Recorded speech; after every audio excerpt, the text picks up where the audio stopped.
Please, just one slice of bread, I whispered, clutching my wailing baby. What the supermarket manager did next made me wish the earth would swallow me whole. But when a stranger stepped in, neither of us expected the shocking twist coming. Rain poured down relentlessly over Lagos that afternoon, turning the streets into rivers of muddy water. I clutched my 1-year-old son Toby tighter against my chest, his small body burning with fever beneath the thin wrapper. We hadn't eaten in over a day, and his weak cries tore at my heart.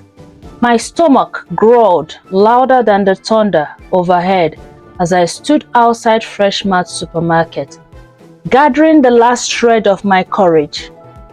I had been here before, lingering near the bakery section, hoping for a scrap of mercy, but today I was desperate. The moment I stepped inside, Manager Bamidele's voice cut through the air like a whip. "Eh, see as this beggar don't come again." His mocking tone drew the attention of shoppers, their eyes curious, burning into my skin. The security guard, Musa, smirked as he moved to block my path. "Oya madam, no free food today oh, manager don't warn you yesterday." My knees trembled as I forced myself forward. "Please sir," I whispered, my voice barely audible over the hum of the refrigerators. "Just one bread. My baby is sick." Bamidele's laughter was sharp and cruel. He reached for a loaf of French bread, holding it up like a trophy before deliberately dropping it onto the dirty floor near the trash can. The plastic wrapping split open, the bread rolling in grime. "Eat," he sneered, "since you are hungry enough to lick the floor." The cashiers giggled. Customers whispered. My vision blurred with tears as I knelt, my fingers shaking as they reached for the ruined loaf. "Stop!" A polished leather shoe stepped between me and the bread. I looked up into the sharp blue eyes of a white man in an immaculate navy blue. When he spoke, his Igbo was flawless. "Manager, how much for your entire bread section?" Bamidele's smirk faltered. "Oga, this woman is a nuisance." The stranger didn't raise his voice, but something in his tone made the manager stiffen. I didn't ask for an explanation. I asked for the price. What happened next unfolded like a dream. Within minutes, the stranger, Mr. Alexander Daniels, had filled 3 shopping carts with groceries, baby formulas, and medicine. He handed Bamidele a black Amex card and watched, stone-faced, as the manager was forced to personally carry every bag to the waiting taxi. But the real shock came when we stepped outside. "My mother was like you," Mr. Daniels said quietly, buckling Toby into a car seat I hadn't even noticed in the taxi. Johannesburg, 1989. A shopkeeper poured milk on the floor and told her to lick it if she was hungry. He pressed a business card into my palm, gold letter embossed on thick stock. Lagos Tech Bridge Incubator CEO. Tomorrow, 8 a.m. Bring your son. The Lagos Tech Bridge Incubator wasn't just an office. It was a towering glass fortress in the heart of Victoria Island. That first morning, I learned 3 things. First, Mr. Daniels wasn't just wealthy. He has built West Africa's most prominent tech incubator after his mother died homeless. Second, this wasn't charity. His second chance program had a 20% success rate. And thirdly, I was the first single mother they have ever accepted. The next 6 months was a blow of exhaustion and grit. I woke up 5:30 a.m. to cold showers in the staff dormitory. By 6 a.m., I was in the accounting class with Toby strapped to my back, struggling to focus as formulas swam before my sleep-deprived eyes. Lunch shifts were spent scrubbing dishes in the incubator's cafeteria. My hands raw and cracked. Evening bled into nights as I pored over business law textbooks. My vision blurred under fluorescent lights. The breaking point came in the third month.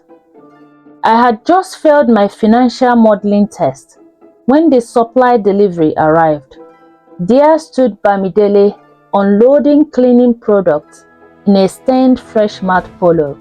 Our eyes met and he dropped the mop.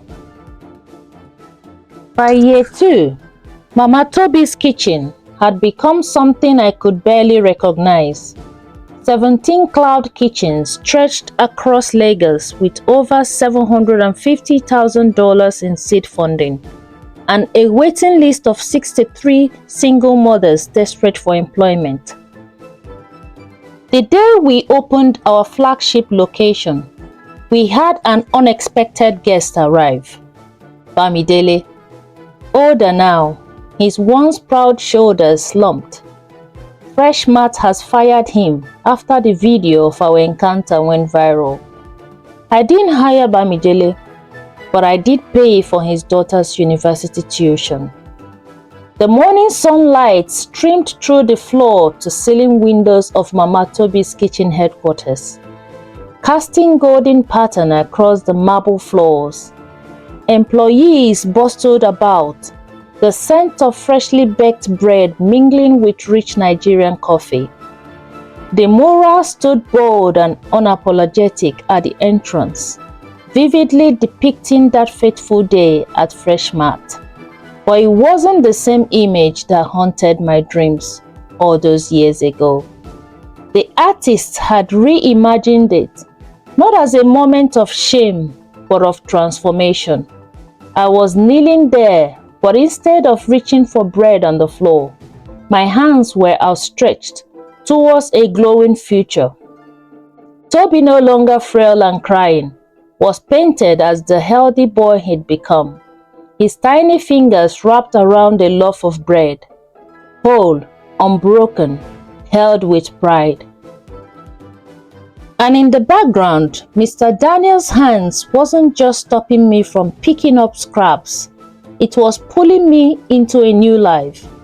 Beneath the mural, engraved in brass, were the words, "Poverty is circumstance, dignity is choice." 5 years had passed since that day in the supermarket.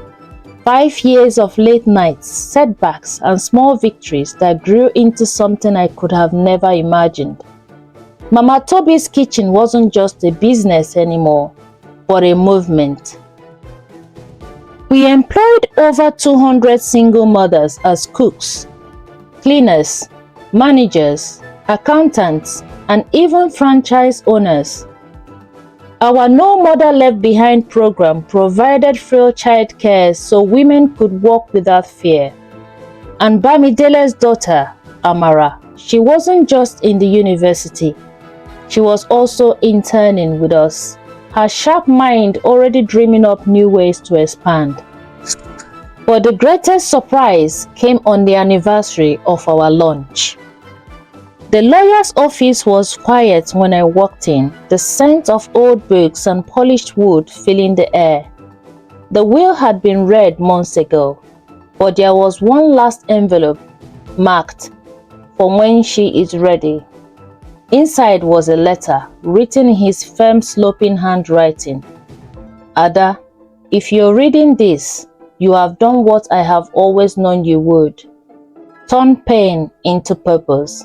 But the work isn't over. Enclosed is the deed for the original Fresh Mat building. It's yours now. Do with it what you wish." Please tell Amara that her scholarship also includes grad school. My hands trembled as I unfolded the second page. He had bought the very supermarket where it all began. The ribbon cutting ceremony was packed. Reporters, employees, even curious shoppers gathered as I stood before the newly renovated building. No longer fresh mart, but second chance groceries. The rules were simple. No one was turned away. Those who couldn't pay could work an hour in exchange for groceries. Stale bread wasn't thrown out, it was donated to shelters before closing. And every cashier was trained to treat every customer with the same respect as a VIP, no matter how ragged or worn they are. As I approached the microphone, I saw Bamidele in the crowd. He wasn't the proud, sneering man I remembered.